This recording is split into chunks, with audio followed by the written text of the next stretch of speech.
Alright, we're back once again with the Northern Micro Spirit, which you can barely make out down there. Trust me that it's there though. This system is actually running my home theater, and the TV up here. Sporting a Pentium 4, 3 GHz CPU I believe, 2 gigs of RAM, an Asus PS-GD1 VM. Actually, I think it's a P5 GD1 VM motherboard. So fairly old news now, but the Windows Experience Index scores, as you can see, are not too bad. We're going to go ahead and give this thing a little bit of an upgrade. Okay, I'm actually trying something new here. I'm going to try an overhead view of this while I am going to change the motherboard. I found this. This is a Gigabyte GA-H55M S2H. Decent motherboard. Nothing really overly wrong with it, as far as I know. I was told it was a little quirky. I don't know if I believe that. It seemed to be okay in my tests, so we're going to find out if it's actually okay or not. Got the I/O shield here.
Okay, I got goosebumps.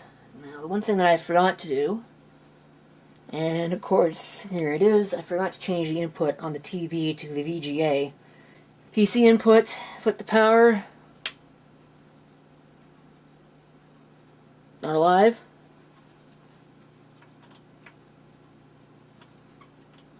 It's lifeless.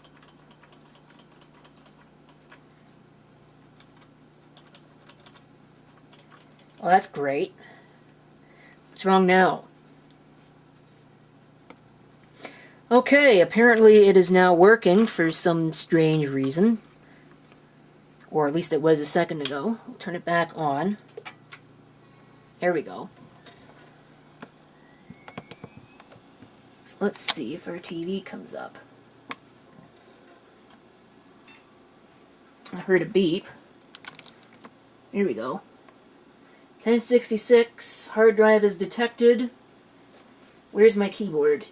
Let's see if the keyboard works. Yep, the keyboard works. Host error occurs. Delete to get into setup.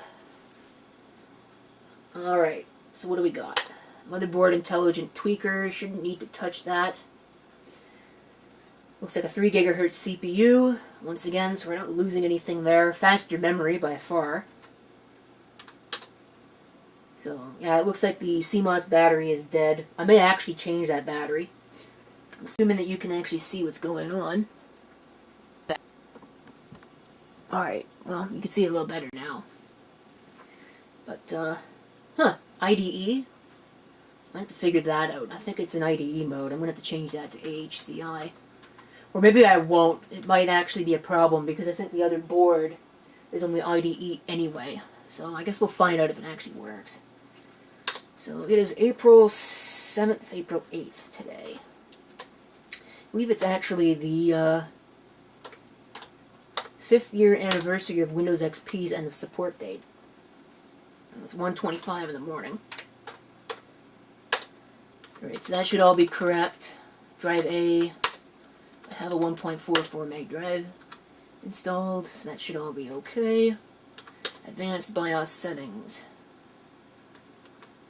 Quick boot disabled. I'm going to turn that on. First boot device I always set to floppy. CD-ROM and then hard drive. Smart enabled.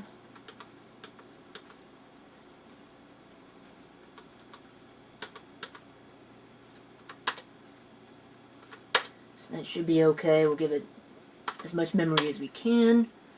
AHCI mode is set to IDE. I'm going to leave that alone for now. Maybe I'll play with it later. Everything else should be fine. Power management. Let's see. AC back function. Set that to memory. So whatever it was last at is what it's going to do. So everything else should be fine, just to leave it alone. PC health status. Everything looks okay. Have the CPU fan and all of that. This thing is much quieter. So we'll go ahead and we'll save and exit. System will turn off, like a Gigabyte board usually does. And it'll come back on.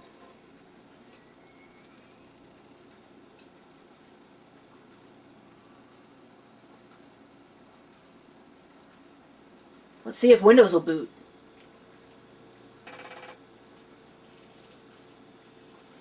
This will be interesting. Auto adjustment in progress. No, Windows will not boot. That was a blue screen.